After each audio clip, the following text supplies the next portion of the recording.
everybody, it's Garrett here, and this is a Detroit City Sportscast Quickcast edition.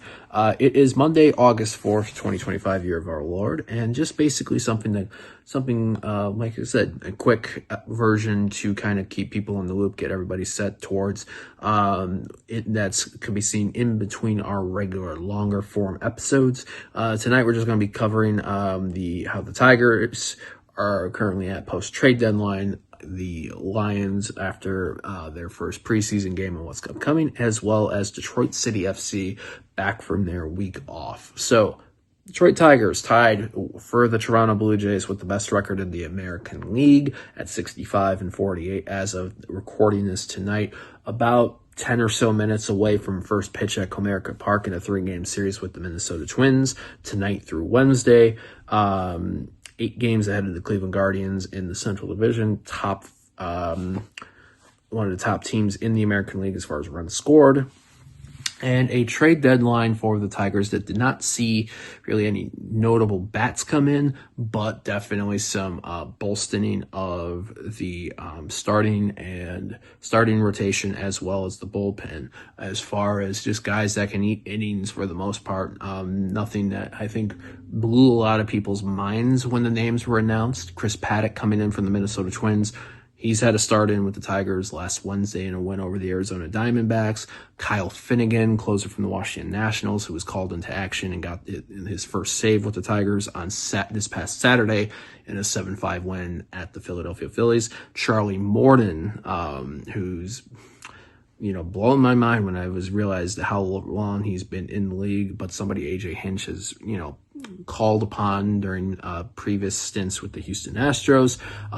Morton's Tigers debut was last night, going 6 innings strong, allowing 1 run. Tigers did lose that game 2-0. So I think a lot of people were, not really enjoying the return. A few other arms, bullpen wise, for this squad. A Tigers team that did lose Reese Olson, what's projected right now to be for the remainder of the regular season, after being pulled from his start against Toronto a couple weeks back. So, it'll be interesting to see if these starts continue to progress well for Paddock and Morton.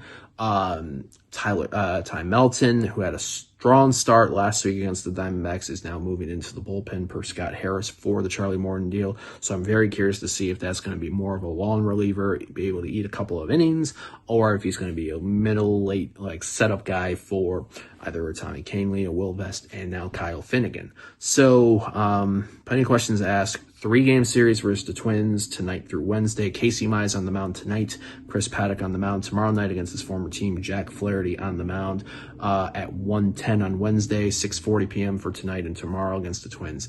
Then Friday through Sunday here at home in Comerica Park against the Los Angeles Angels of Anaheim. That is a Friday through Sunday series. So be curious to see how the Tigers do this week. They went 5-2 in their last 7. So yeah, let's hope they can continue to eat them up. Detroit Lions had their first preseason game last Thursday, losing 34-7 to the Los Angeles Chargers in Canton, Ohio, basically the Pro Football Hall of Fame game. And none of the starters we know all too well played in that one. This was more a matchup to see kind of rookies and other people fighting for squad spots. So obviously 3 more matchups in the preseason for the Lions. They are in Atlanta this Friday, August 8th at 7 p.m.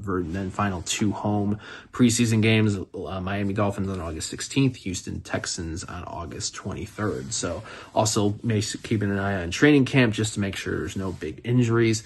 It's wild to believe we're a month and 3 days away from the regular season opener, Sunday, September 7th at Lambeau Field against the Green Bay Packers, 4:25 p.m. on Fox then. So let's see how the Lions do on there. Detroit City FC were off last week, but are going to be back with 2 matchups in USL Championship play. That is all they're going to have left the regular season. 13 league matches. Jägermeister Cup ended finishing 3rd in their group, defeating League One side Westchester SC 3-0 on July 26th. and definitely an interesting time in the what I call post-Trevor James era. Long-term, the coach and sporting director who was let go by the club recently on July the 22nd. So it's can this team now, who have been unbeaten in their last two in all competitions, 2 clean sheets, having 2 big league matches. Wednesday night, August 6th, they are in Rhode Island, taking on Rhode Island FC, a team that is, kind of reeling right now. In a 12-team Eastern Conference, Rhode Island is in 10th, 1 point from the bottom spot. Hartford Athletic bottom with 16 points, then Tampa Bay Rowdies at 11th with 17, and Rhode Island with 17. Rhode Island losing 2-0 in their matchup this past Saturday at Pittsburgh Riverhounds. Losing J.J. Williams, one of their prominent attackers, to a straight red card in the 69th minute. And if I'm Detroit City FC, this is probably one of the best times you're going to have this year to go to Rhode Island in their new stadium with the team with their form and get 3 points. Detroit City won the first matchup between the two sides this year on April 19th, 2-0 at Keyworth, a Darren Smith brace. And I feel like if, this last couple of games has been an indicator of what we've seen both from Detroit City FC as well as Rhode Island FC, feel pretty good about getting 3 points in Rhode Island. What I don't feel pretty good about is Saturday, August 9th at Keyworth Stadium, getting 3 points against an Indy 11 side that will be coming in a little bit angry, who are currently 1 spot behind Detroit City FC in the Eastern Conference table. Detroit City FC is 6th, Indy 11th is 7th. Indy 11, however, lost 3-1 at home on this past Saturday to Tampa Bay Rowdies, who were near the bottom of the Eastern Conference. So, and another thing to note, in the previous 3 times Detroit City and Indy 11 have played each other at Keyworth, 2022, 0-0 draw. 2023, Indy 11, 1-0 winners. 2024, 0-0 draw. First matchup between both sides on May 3rd saw Detroit City jump out to a 2-0 lead in Indianapolis before self-inflicted wounds led to Indy 11, despite being a man short, coming back and getting a point, which I argue may have been the catalyst for the rough 2+ months of form we saw that, unfortunately, one way or another, led to the decision made a couple weeks ago with Trevor James and Detroit City going their separate ways. So Wednesday, August 6th, Detroit City at Rhode Island, 7 p.m. Eastern. Saturday, August 9th, at Keyworth Stadium, historic Keyworth Stadium in Hamtramck, Detroit City host Indy 11 on Nate Steinwasser night. So if you're able to go to that one, highly recommend seeing if Detroit City can get their first home win against Indy 11. And in other news, it is reported that Detroit City FC will be having an event next week to announce the name of their what will be their new stadium. So this club is aiming to have their new stadium site at the old Southwest Detroit Hospital, Michigan and 20th Street, where Corktown and Mexican Town kind of meet in the Southwest Detroit region. So they are aiming to project this to have this complete for the 2027 season. So in addition to